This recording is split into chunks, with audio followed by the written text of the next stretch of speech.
Okay, they're getting ready to start then. Okay. We're going to hear Carolyn first, and then she'll take us all off mute. Is it the same like layout every time, like starting? Hello, hello.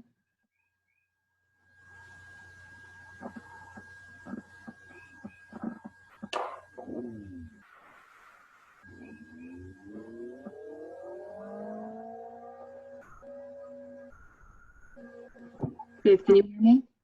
I can. Did you get my email, Carolyn? I did, yep. Everyone's welcome. Great, thank you. Do you want to open from over there then? This will be interesting to see who's here today.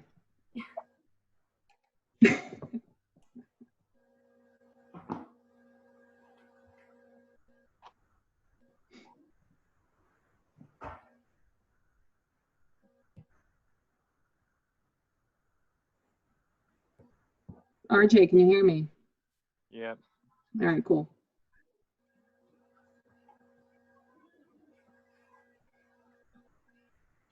If you want, usually she'll show us.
All right, we're a little slow getting started here.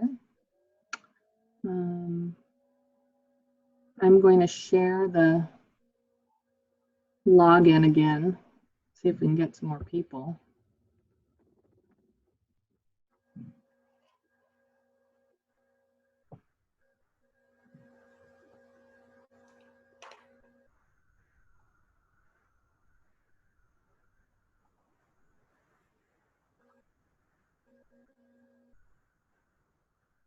Ben, can you speak?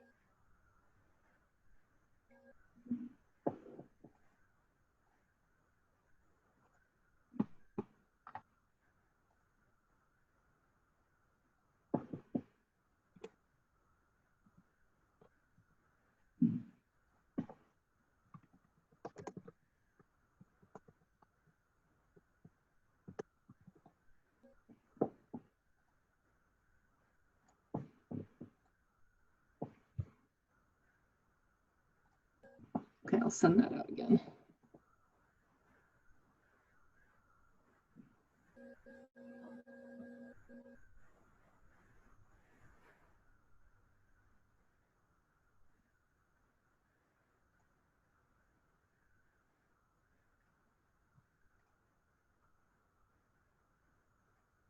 Okay.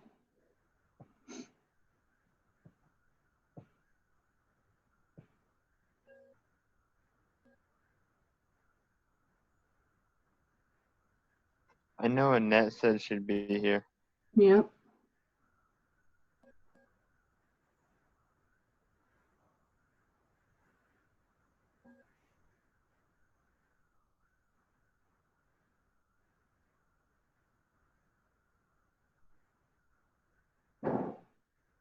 We'll give it a few more minutes. Thank you for being patient, everybody. No problem.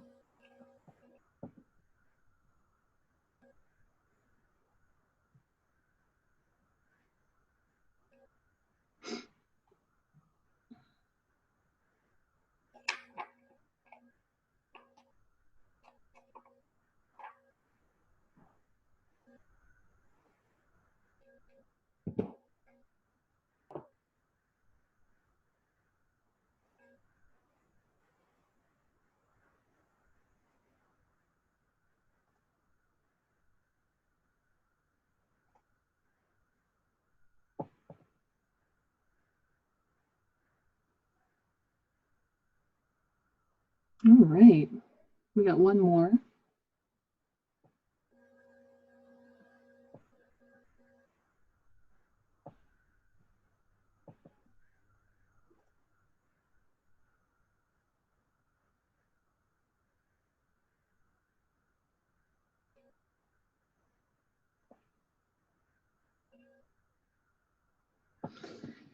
All right, it's 12:05, so we might as well just get started.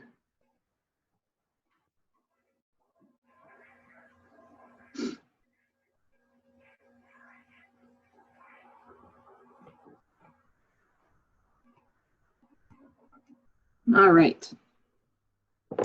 So to those of you who could make it, thank you for being here. We may have some more people come in, but that's fine. So a couple things that I wanted to talk about to get things started is just see how everyone's doing during this public health crisis. Hope everybody has all the information that they need, all their questions answered. Let me know if you have any questions. I can try and triage them for you if needed. I can't answer any medical questions, obviously, but anything general, if you have any questions, I can try and help you out if it's something that the health department can talk about. So that's that. The one thing that I sent out to everybody was the draft of the membership tasks. And let's see here.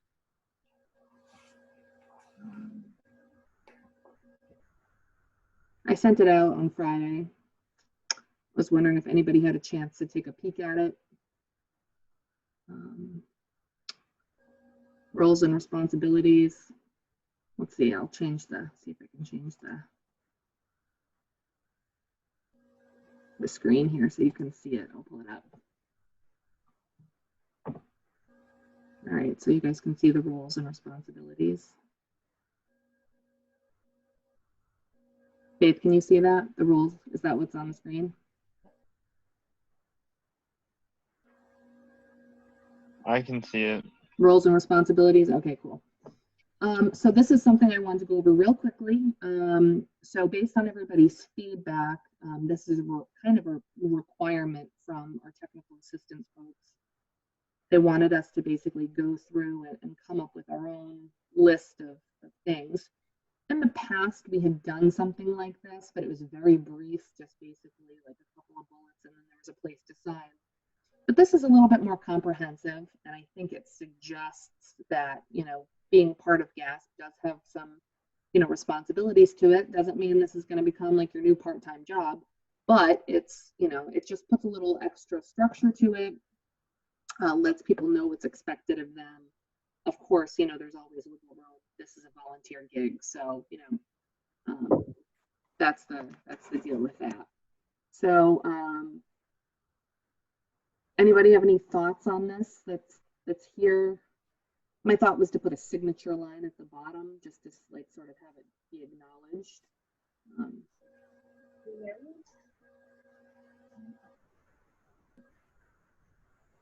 Any thoughts? Can you hear me? Yep. Can you hear me?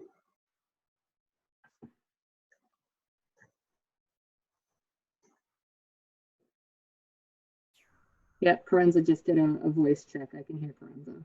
You can hear me? Yep. Oh, okay. Yep. If you want to mute yourself, just hit the mute, and then I won't pick up any background noise, but I can hear you. Okay, that's good. I wasn't sure you could hear. Yep. Yep. And then Jerry's here, but he's also muted. So if he wants to say something, he can. He just has to unmute himself. So this is great. Yeah. So this is just our list of what's expected. It's, kind of general boilerplate, of course.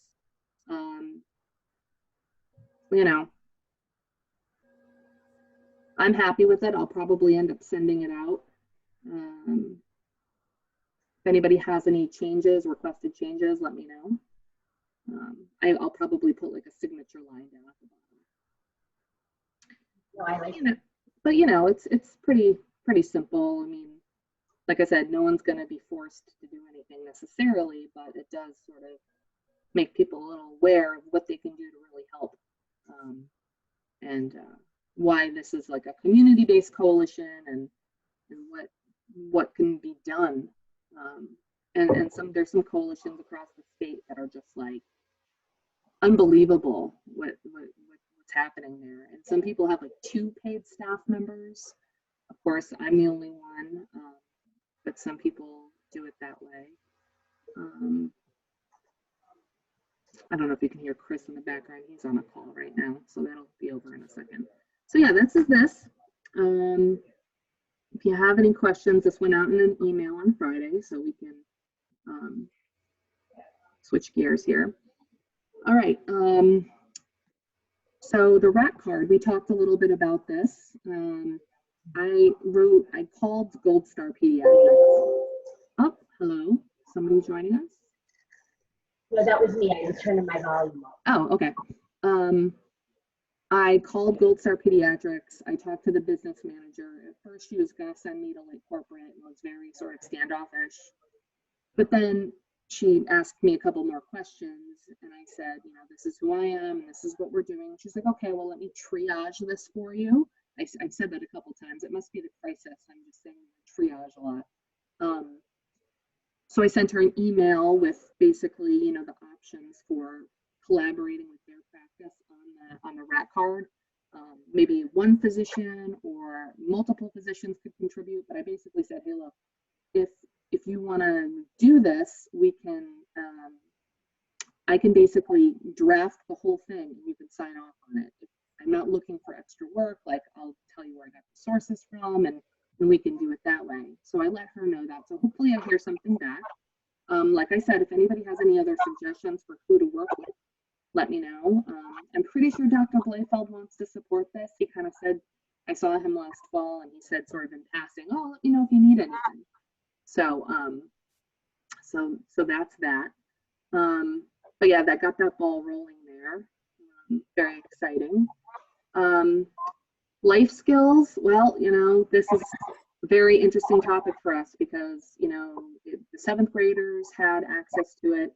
The teachers have it. They did not order books again, which concerns me. I don't know how we're going to figure that out. I might buy books, a big thing of books, and have it for the new school. I'm not sure. That's kind of a big question mark.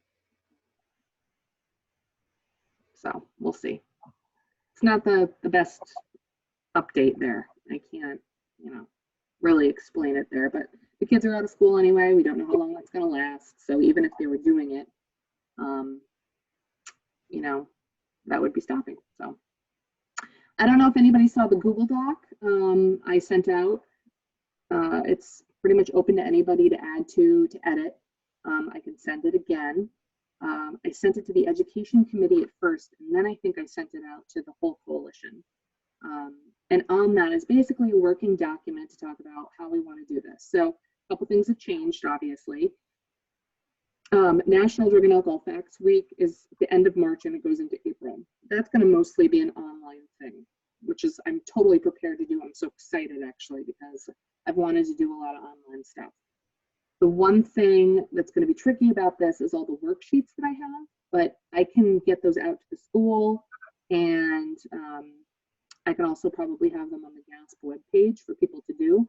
And I'm going to probably make that a contest. You know, I want people to be doing the worksheets. We've got a crossword puzzle, a matching game, fill in the blank, word search, stuff like that. Like we did last year, I actually did a couple extra ones. So excited about that.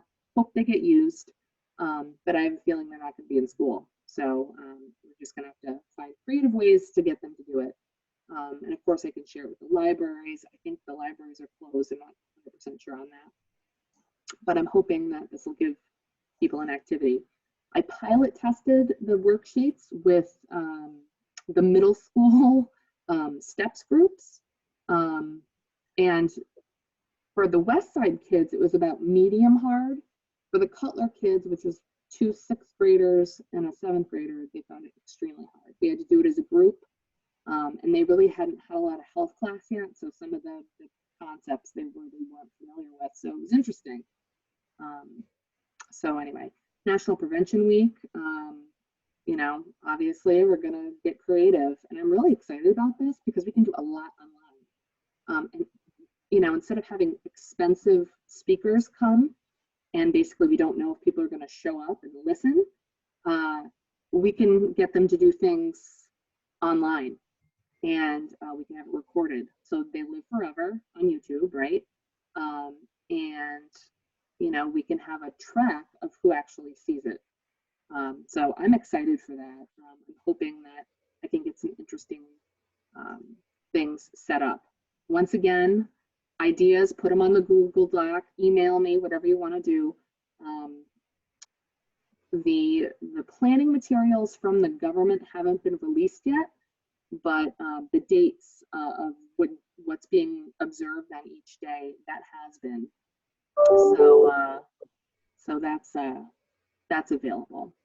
The state marijuana campaign. So we bought into a series of messages, health messages about marijuana.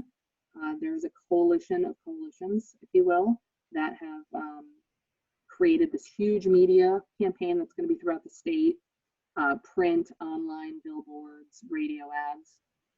And the print materials are really nice. So I've contributed, they had a fundraising goal. We've contributed towards that. We have a line item for public awareness campaigns. And instead of me trying to reinvent the wheel, it made a lot of sense to just join in with them. So I don't have those materials yet, but I should be getting those soon. So that's going to be one thing that we can do online for the 2 different observance weeks. Let's see.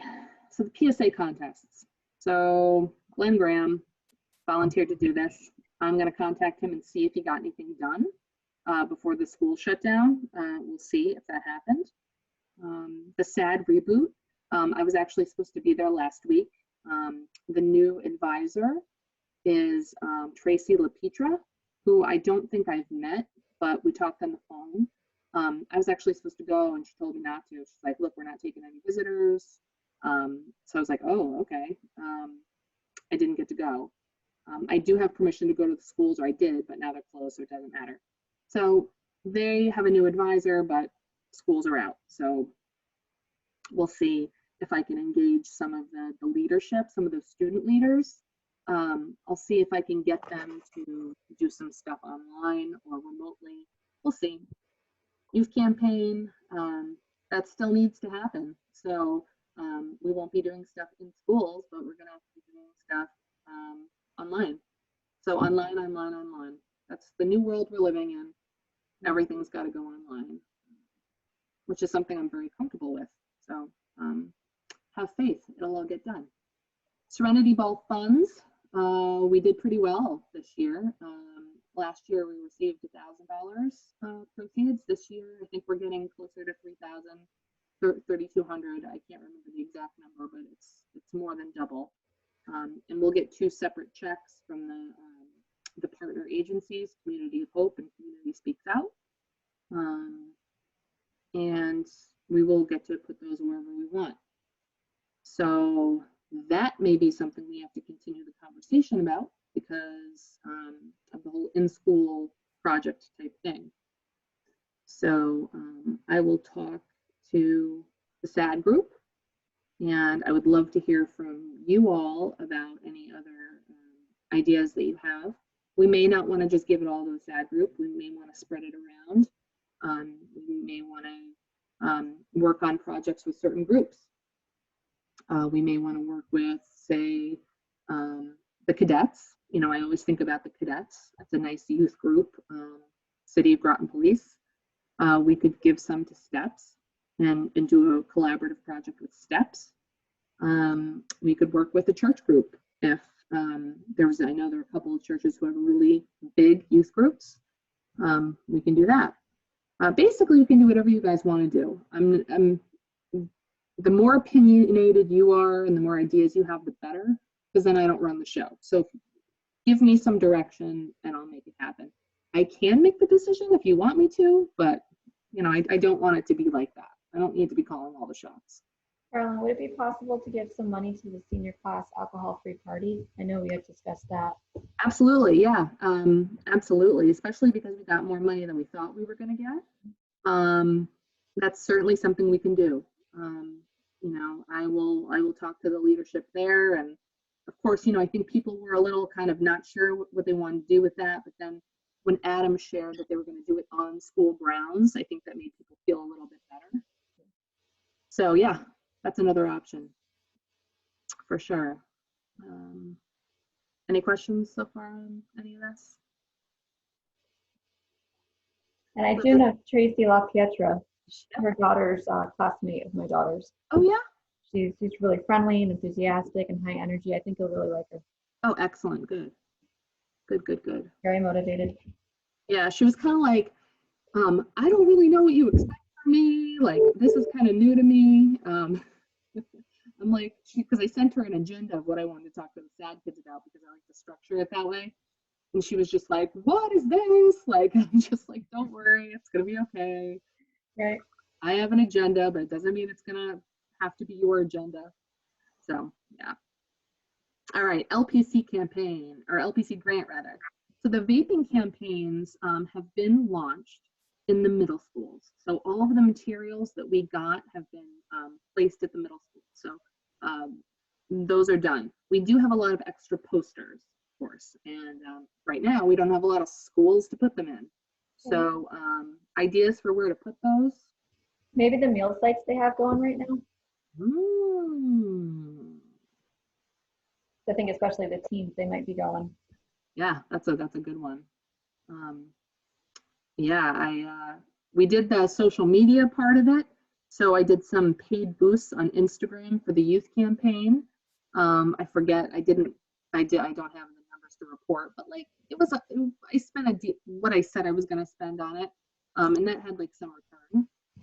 The parent campaign we did on Facebook, and for some reason I didn't realize that when the company sent it to me, there was a typo.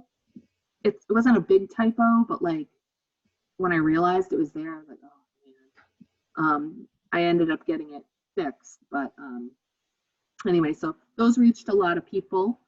So that was good. Underage drinking compliance, I'm going to be working with the police department on that. We got to get it done before June 30th. So that won't be a hard thing. It basically covers some overtime for the police, and they get it done for us. They work with the state partners if they need to, and then they just do it. The only thing I'm not sure of is if we're going to check the package stores again, or if we'll do bars and restaurants. That might be interesting now, considering we just heard that bars and restaurants are being advised to change their plans. And then the CRAC community survey. So hopefully we got some good responses from that. We will be buying for a small amount of money the report from them for whatever Groton residents took that survey. That won't be ready for a couple of months probably. Any questions on that?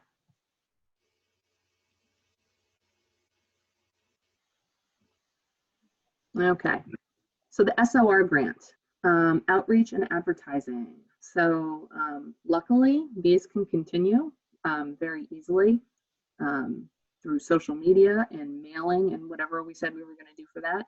Just to remind everybody, this was this surprise pot of money that we got offered through CRAC.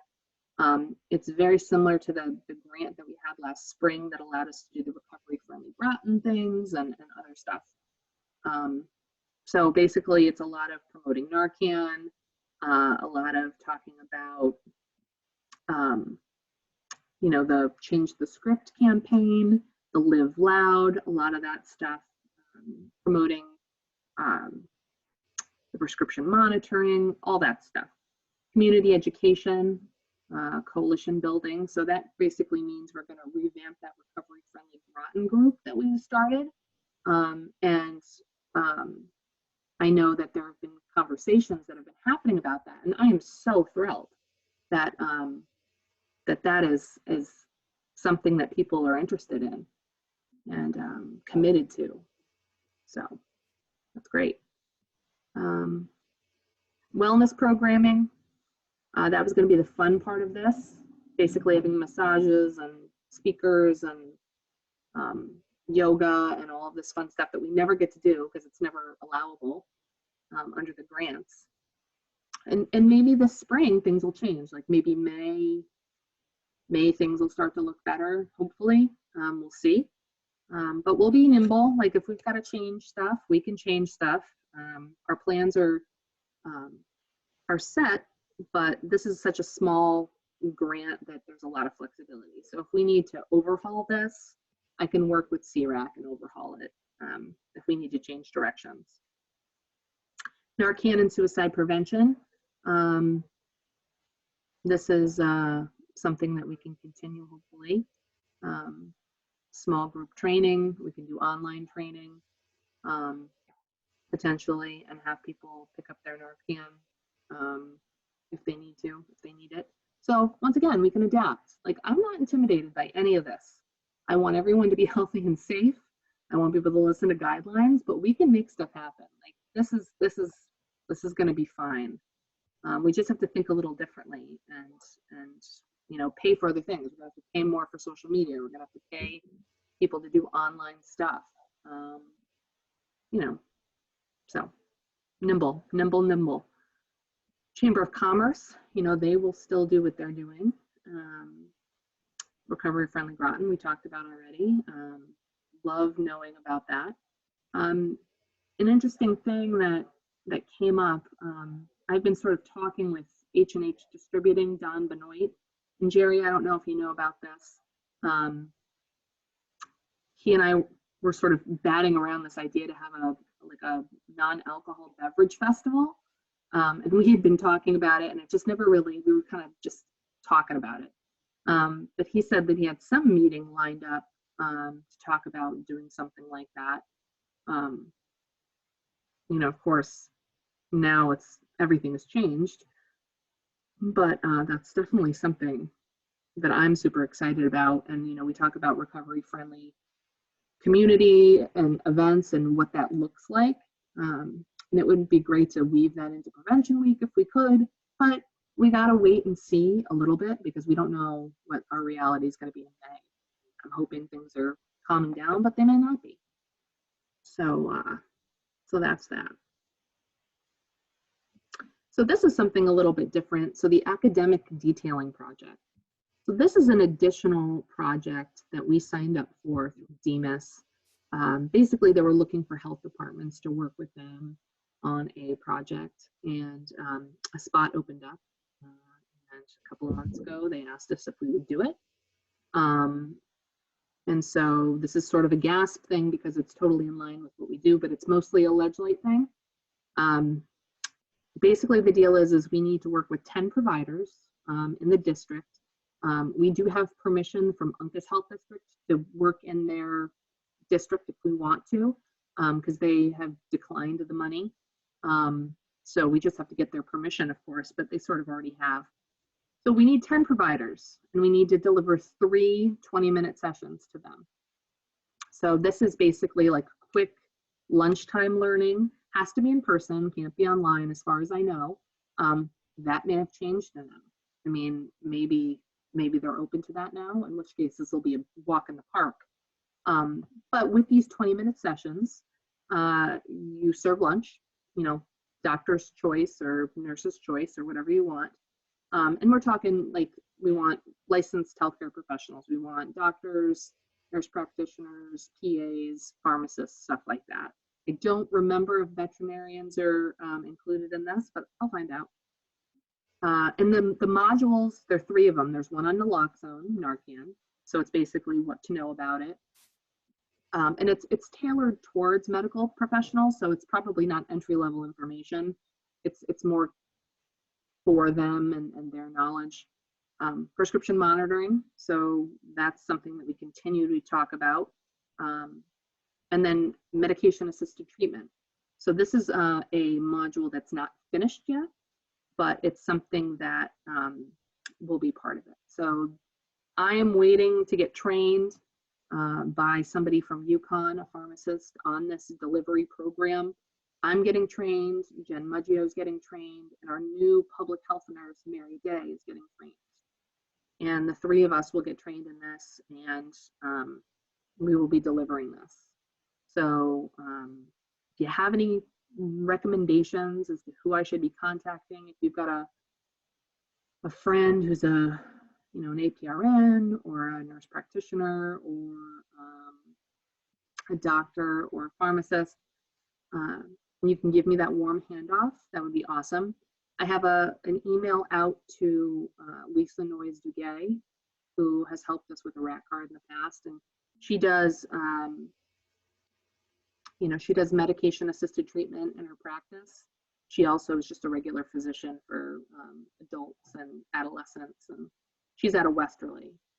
So I've asked her to help me with this to try and, because not everybody listens to people like me. Sometimes they need a physician to be like, hey, can you help this person out? Like, I know them. This is like legit, warm handoff. So that's the academic detailing project. All right, so spiff on the radar. Let's see here. So the youth survey 2020. This is a problem. So last week, some schools started the survey. We didn't get a ton done. It was supposed to go into this week. And so we're going to have to make a decision about how to go forward with this. Those of you who know, understand that this is one of the more important deliverables that we have and something that totally guides our work.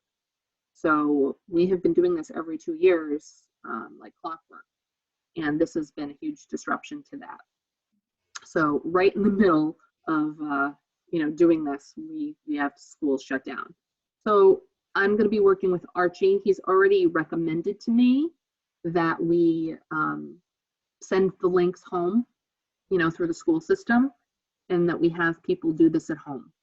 Now, in the past, that was a no-no because we couldn't control the conditions and the methods and everything like that. But he has suggested to me that that could be an option for us to have people do it remotely. Of course, there's an option to scrap it and do it in the fall. We haven't talked about that, but it is an option because that'll still be 2020. So it won't be our plan, but if we had to do it in, September or whatever, we could. So more on that to come, but we're gonna have to make a decision about that because Carolyn, Yep. Are there any drawbacks to doing it in the fall? I don't know. I don't think so. I like it to be done in school in a kind of a controlled environment where we know that full classes are sort of being monitored and they take it and they're not joking around. I like that idea.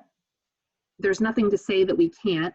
The only thing that's had us pick this time of year is we didn't want the super busy end of the year because then schools were like, we can't do it. That's why we picked this time of year. And we did it in 2018 this time of year as well. And I believe in 2016 as well, I think. But, the method section can basically explain any decisions that we make. So if we want to just scrap it, then we can, as long as we have the school support that they will in fact do it for us. Those are the two options. And Faith, what do you think? Are you thinking that that sounds like the better idea? Personally, I think so because it just keeps results valid. Right. Yeah, and I agree. And we could explain that. We could explain it in the methods. Yeah, as opposed to dealing with them appearing less valid. Right. If they're because if it's a take-home thing, then they can joke around. They may think their parents can see it. They think, I mean, it's harder to control. Because you want honesty. You do, yeah. So I'm going to take that into consideration. Archie's not joining us today on this, but I will bring that back to him and see what he says. Community survey, we already talked about. That's the CRAC bit. We've started to do our requests for data for grant writing and things like that. So school-based health center, they helped us with some data. I haven't done anything with it yet. Groton Public Schools also gave us their disciplinary data for drugs and alcohol. So I have that in hand. That's great. A couple of other things I'm hoping to have are some police data, and they'll get that for me. I sort of asked, I don't think I gave them a deadline. I would like police data, and let's see, I could talk to Archie about getting some medical data.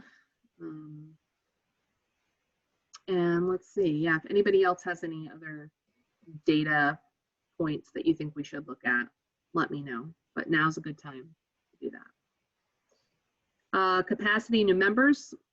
Hey, whoever you know, talk it up. Faith, you are awesome at this. Like you always are talking it up to parents and doing exactly what I ask in terms of sharing stuff. Like you're my rock star. I try. It's so awesome. I try to do a little bit of LinkedIn and Alignable for online recruitment. It hasn't really got me anywhere yet, but I do it to say I did it.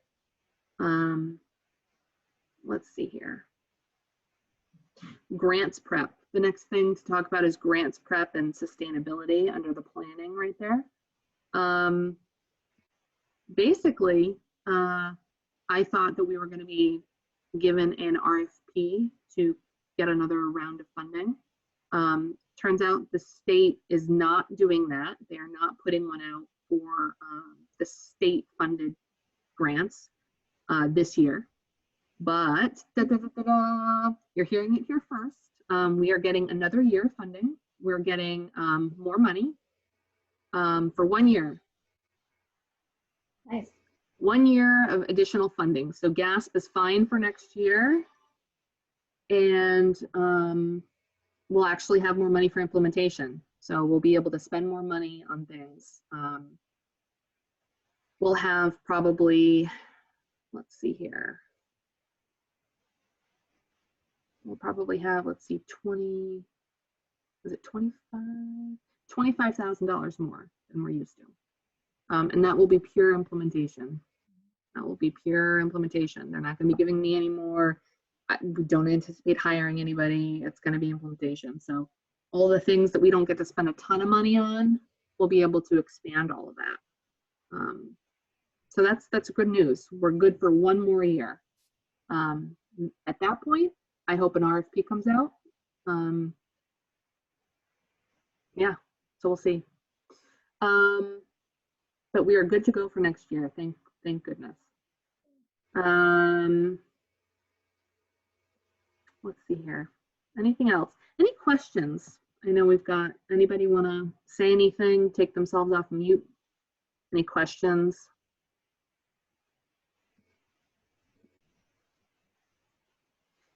I have a question actually for everyone who's listening.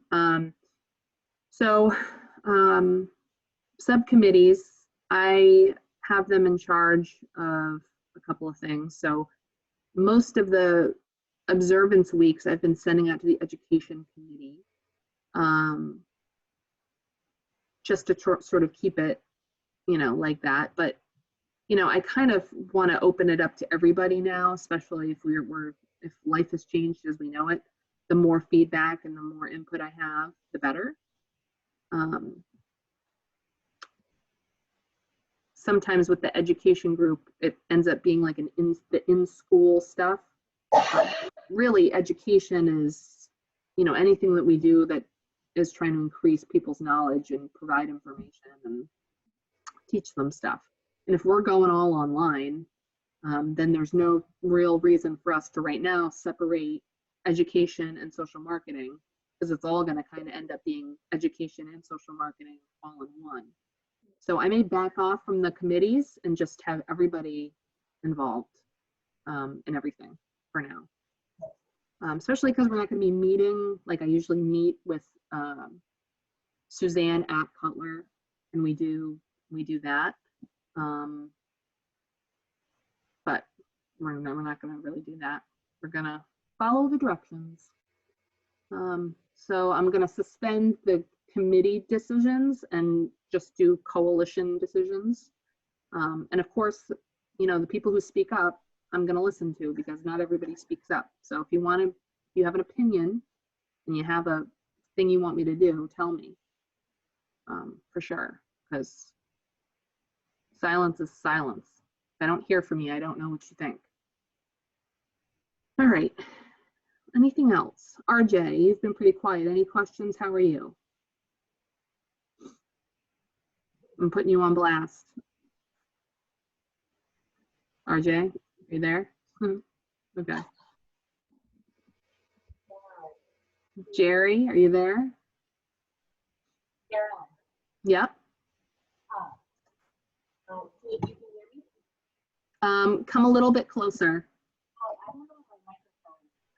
No, I think you're doing an awesome job with that crazy stuff going on. Thank you for letting me get on the Zoom meeting. Oh, I can't really hear you that well. You know Oh, where yeah. you- Hold on, my microphone. Where's your microphone? For a second, I can hear you. Hello?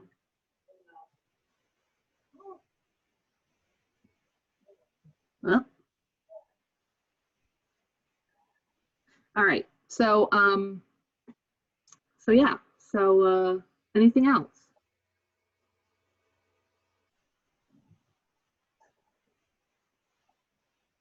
Anything else? Okay. I think that pretty much ties up today. Thank you so much for being here. Let's see, let me just write down who was here. I hope everybody is doing well with all of this crazy public health stuff we're dealing with. Just know that it's all legit. You know, we're not, you know, I think everyone knows that now, that this is all being done for a reason. And it's good that we're doing it. It's inconvenient, of course, but this is what it is, and we want to keep people safe. So, yay, public health. We'll see if it works. We'll remember this one for the rest of our lives. You know how this went. All right, guys. Thank you so much for being here, and enjoy your days. Let me know if you have any questions or thoughts. All right. Bye-bye. Thanks, Carolyn. Yep. Bye-bye.